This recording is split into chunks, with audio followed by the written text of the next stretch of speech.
তো বন্ধুরা, পার্ট ওয়ানে তোমরা দেখেছো যে কোলাঘাটে আমরা ডিম টোস্ট খেয়ে তারপরে বাসে উঠলাম। তো সারা রাত বাস জার্নি করার পরে তারপরে দেখো এসেছি গেস্ট হাউসে।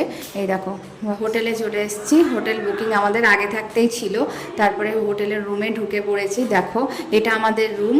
এবার দুটো রুম নেওয়া হয়েছে, একটা আছে জেন্টসদের, একটা লেডিস আমাদের।